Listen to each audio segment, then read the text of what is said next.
सर्वप्रथम मैं हमारे देश के प्रधानमंत्री आदरणीय नरेंद्र मोदी जी का हृदय से आभार प्रकट करता हूं। उन्होंने हमेशा जिस प्रकार गठबंधन के भीतर मेरा संरक्षण किया, लोक जनशक्ति पार्टी रामविलास को उचित मान सम्मान देने का हमेशा कार्य किया। मेरे नेता आदरणीय रामविलास पासवान जी को जिस तरीके से उन्होंने अपने साथी, अपने दोस्त की तरह उनके रहते हुए और उनके जाने के बाद भी जिस तरीके से उनके मान सम्मान को हमेशा ऊंचा करने का काम किया, ऐसे में लोक जनशक्ति पार्टी रामविलास का हर एक कार्यकर्ता आज खास तौर पर हमारे प्रधानमंत्री जी का धन्यवाद करता है, क्योंकि आज पुनः एनडीए के साथ जो हम लोग का पुराना गठबंधन रहा है, जिस गठबंधन के तहत दो बार हम लोग लोकसभा और दो बार हम लोग विधानसभा का चुनाव पिछले 10 सालों में हम लोग लड़ चुके हैं, आज पुनः उस गठबंधन को एक नई मजबूती देने का कार्य किया। मैं भारतीय जनता पार्टी के राष्ट्रीय अध्यक्ष आदरणीय जेपी नड्डा जी, केंद्रीय गृह मंत्री आदरणीय अमित शाह जी का भी विशेष तौर पर धन्यवाद करूंगा, जिन्होंने एक बड़े भाई की भूमिका पार्टी के तमाम हितों को, पार्टी की तमाम चिंताओं को, पार्टी के तमाम कंसर्न्स को न सिर्फ एक्नॉलेज किया बल्कि एड्रेस करने का भी काम किया।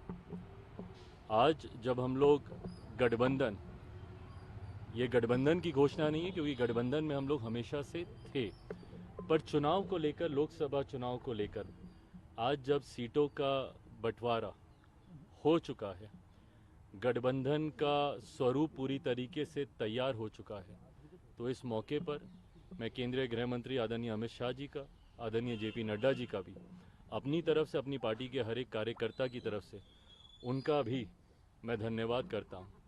आने वाले दिनों में लोक जनशक्ति पार्टी रामविलास सिर्फ और सिर्फ एक ही लक्ष्य के साथ इस रण में उतरेगी कि बिहार की 40 सीटें हमारा एनडीए गठबंधन जीतेगा और देश में 400 सीटें जीतने का जो लक्ष्य है, ईमानदारी से मैं बोलूं, मुझे कई बार ये लक्ष्य छोटा भी लगता है और ये ओवर कॉन्फिडेंस नहीं है। ये जब आप गांव-गांव जाते हैं, घर घर जाते हैं, और क्योंकि हाल फिलहाल के दिनों में ना सिर्फ बिहार में बल्कि विभिन्न और राज्यों में भी पार्टी के कार्यक्रमों में मैं गया हूँ, ये मेरा विश्वास वहाँ से आता है कि ये 400 का लक्ष्य ना सिर्फ हम लोग पार करेंगे बल्कि बिहार में जो पिछली बार एक सीट किसी कारणवश हम लोग की रह गई थी, इस बार 40 की 40 सीटें एनडीए का ये गठबंधन मिलकर जीतेगा। सर 2014-2019 का जो फॉर्मूला था सीटों को लेकर, क्या उसको लेकर कुछ आप बता पाए कि 2014 सीटों पर बात फॉर्मूला होगा कि सहमति बन गई, कितने सीटें आपके पार्टी को मिलेंगी? भाई हकीकत है, मैं दोहराता हूं, जो मैं बार बार मैं कहता हूं कि मैं गठबंधन धर्म की मर्यादा को तोड़ूंगा कि मैं कोई भी बात सार्वजनिक आप लोगों के साथ पहले कर लूं, जबकि गठबंधन और आप लोगों ने देखा है कि हमेशा से 2014 में भी गठबंधन के तमाम साथियों ने बैठकर इसकी घोषणा की, 15 में भी विधानसभा के चुनाव में भी हम लोगों ने ऐसा ही किया, 19 में भी ऐसा ही रहा, 20 में भी ऐसा ही रहा। मुझे लगता है बहुत जल्द गठबंधन के तमाम साथी वो सब एक साथ बैठकर न सिर्फ सीटों की बल्कि सीटों का चयन भी हो चुका है, उसकी भी घोषणा हम सब साथ मिलकर करेंगे। हाजीपुर को लेकर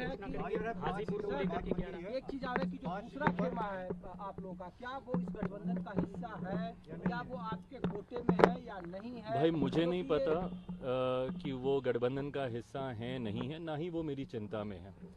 हाँ, इतना मैं कह दूं कि मेरे पास किसी का कोटा नहीं है। मेरी जो सीटें हैं वो सिर्फ मेरी हैं। गठबंधन में कौन है, वो है कि नहीं, कौन है नहीं, बाकियों का तो मुझे पता ही है, वो है कि नहीं मुझे नहीं पता, बट हाँ, मेरे पास किसी के कोटे की सीटें नहीं हैं। किसको कौन सी सीटें मिलेगी डिसाइड हो चुका है, फॉर्मल बस अनाउंसमेंट हो? जी, फॉर्मल अनाउंसमेंट बाकी है, बाकी सारी चीजें डिसाइड हो चुकी हैं। चिराग जी, एक सवाल ये है, बता रहा है कि हाजीपुर आपके पास। चिराग जी, एक सवाल ये है कि अभी नीतीश कुमार के साथ भी आपको एक मंच पे खड़ा रहना होगा, एक मंच साझा करना होगा, क्या इसके लिए आप तैयार हैं? देखिए, लक्ष्य आपको तय करने ज़रूरी हैं और जब आप बड़े उद्देश्य की तरफ अग्रसर होते हैं तो वो उद्देश्य आपकी प्राथमिकता बनता है। कई बार कई मौक़ों पर हर किसी ने अपनी अपने मतों को अलग रखकर गठबंधन के हित में, राष्ट्र हित में फैसले लिए हैं। ऐसे में आज की तारीख में जब मैंने कहा कि 40 की 40 सीटें जीतनी हैं, उसमें यकीनन भारतीय जनता पार्टी की एक अहम भूमिका है, मेरे मुख्यमंत्री नीतीश कुमार जी की, उनके पार्टी की एक अहम भूमिका है, लोक जनशक्ति पार्टी रामविलास की एक अहम भूमिका है, तमाम हमारे सहयोगी साथी इस गठबंधन के जितने भी और घटक दल हैं उन सब की एक अहम भूमिका है। ऐसे में हम सबको एक मंच पर आकर एकजुटता दिखाकर 40 की 40 सीटें हम लोग जीते, उस ओर हम लोग को कार्य करना होगा और तभी हम लोग 400 का जो लक्ष्य है उसको हम लोग पूरा कर पाएंगे। हाजीपुर को लेकर कोई इशू आपका है अभी भी या पूरा खत्म हो चुका है? जमुई से कोई बहुत इशू लोग नहीं। पूछ रहे हैं, कह रहे हैं कि इस बार क्या हमारे नेता जमुई को रिप्रेजेंट करेंगे या नहीं करेंगे? 14 ये अब क्योंकि अब सीटों का बंटवारा हुआ है और बहुत खूबसूरती से आपने प्रश्न पूछा ताकि पता चल जाए कि मेरे पास कौन कौन सी सीटें हैं। बट हाँ, जो भी सीटें लोक जनशक्ति पार्टी रामविलास के पास आई हैं उनमें कौन प्रत्याशी होगा ये पार्टी बैठकर इसका फैसला लेगी, पार्टी का संसदीय बोर्ड इसका फैसला लेगा और वो भी मुझे लगता है it's just a matter of time because अब अधिसूचना मुझे लगता है जल्द आएगी, तो बहुत जल्द ये सारी बातें भी साझा की जाएगी। आपके कुछ कंसर्न्स हैं वो आपने नड्डा जी अमित शाह के सामने अपने कंसर्न्स उठाए, तो उस कंसर्न्स को क्या बीजेपी ने एड्रेस किया? They've been well addressed. All the concerns, each and every concern has been very well addressed. चिराग जी, तारस जी अब राजनीति से संन्यास लेना अरे चिराग जी एक सवाल है कि आरजेडी बुला रही है कि आरजेडी कह रही है कि नीतीश कुमार चिराग पासवान को वहाँ कुछ हासिल नहीं होने देंगे। क्या आपको जो आरजेडी की ओर से ऑफर है आप कैसे देखते हैं? मैं दोहराता हूँ, अब हम लोग का लक्ष्य किस तरीके से एनडीए 400 सीटें जीते, जिसमें बिहार का सबसे महत्वपूर्ण योगदान है। 40 मजबूत सीटें हमारा प्रदेश देता है। अब एक एक सीट पे कैसे हम लोग जीत को हासिल करें और ना सिर्फ जीत, एक बड़ी जीत। पिछली बार 19 में भी आपने देखा होगा हर सीट पर हम लोग का मार्जिन कितना खूबसूरत था। उस बड़े मार्जिन की जीत और मेरे मुख्यमंत्री जी के इस गठबंधन में आने से यकीनन ये बात तो हुई है कि जीत का जो मार्जिन है वो हर सीट पे हम लोग का बढ़ेगा और एक बड़ी जीत की ओर एनडीए गठबंधन बिहार में और देश में अग्रसर होगा, ये विश्वास है। Thank you.